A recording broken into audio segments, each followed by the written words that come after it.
Assalamualaikum warahmatullahi wabarakatuh. Para sahabat Desantri dimanapun Anda berada, semoga sehat selalu, amin Allahumma amin. Sebelumnya kami akan menampilkan satu video, dan pada akhirnya nanti akan kami komentari isi dari video tersebut. Sampean pernah dengar nggak?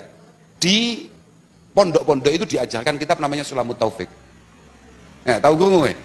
Ono kitab jenenge Sulamut Taufik. Iya Pak.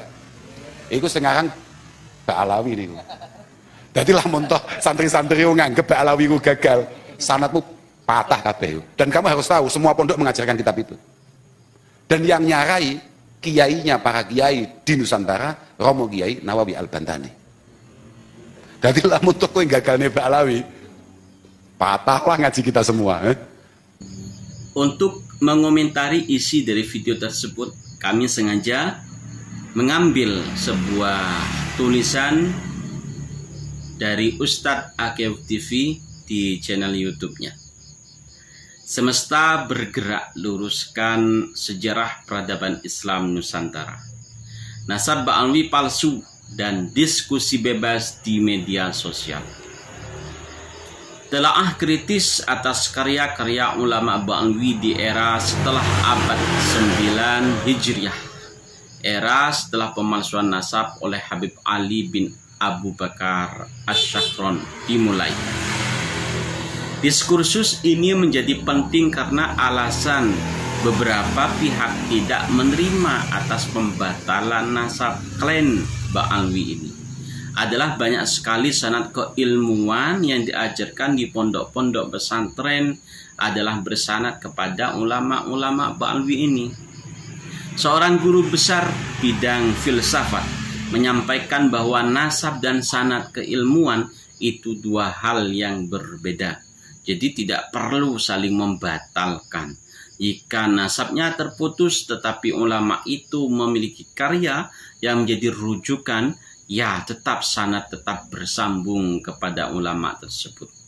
Lebih lanjut, sang profesor menjelaskan bahwa zuriyah Nabi dan klan Ba'alwi yang disebut Habib atau Habaib itu dua hal yang berbeda. Zuriyah Nabi ada dan eksis sampai saat ini yang menyebar hampir di berbagai belahan bumi termasuk di Indonesia. Tapi klan Ba'alwi kali ini sebagai dipertanyakan validitasnya sebagai zuriyah Nabi, bahkan dinyatakan terputus. Atau persoalan nasab ini silakan berpolemik, tapi jangan menjadi salah satu yang diunggulkan.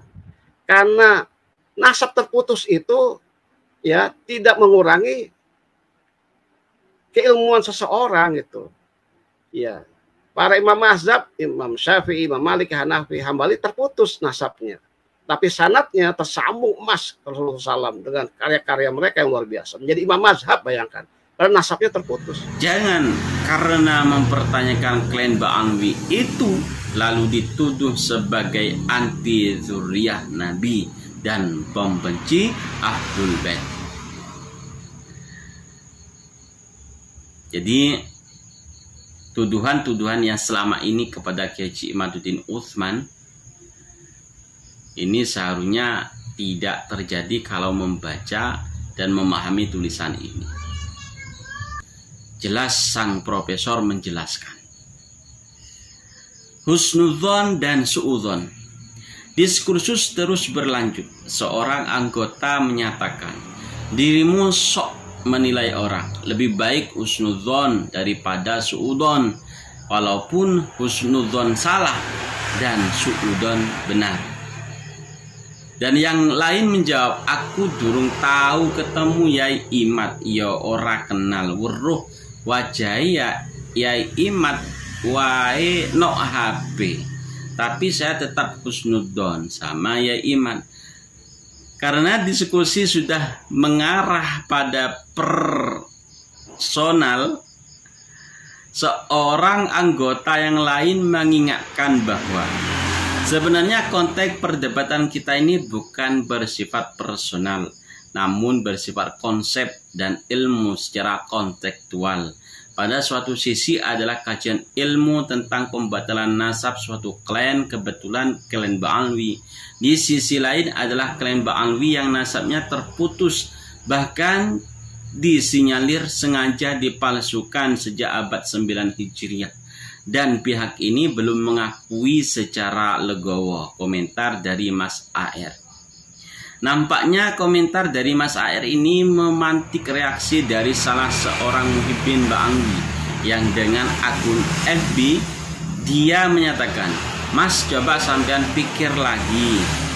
Dari sekian orang muallim pengarang kitab itu banyak yang Ba'alwi.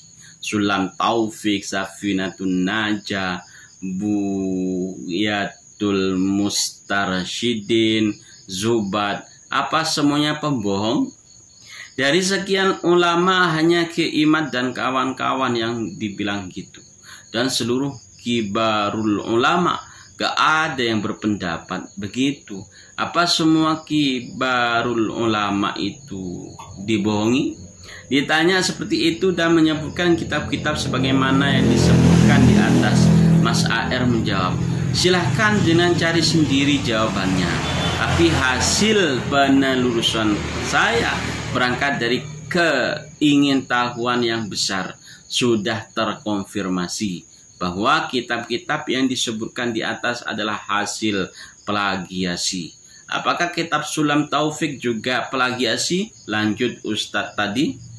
Mendapat pertanyaan terkait dengan status kitab Sulam Taufik yang dikenal selama ini sebagai karya Habib Abdullah bin Husain bin Thohir bin Muhammad bin Hashim Ba'alwi, Mas AR menjawab, dalam keterangan, kitab ini selesai ditulis oleh pengarang Ba'alwi pada tahun 1241 Hijriah atau 1820 Masehi, era di mana penjajahan Belanda di Indonesia sedang kuat-kuatnya. Dan para imigran Yaman menduduki posisi-posisi penting di lingkungan pemerintahan kolonial.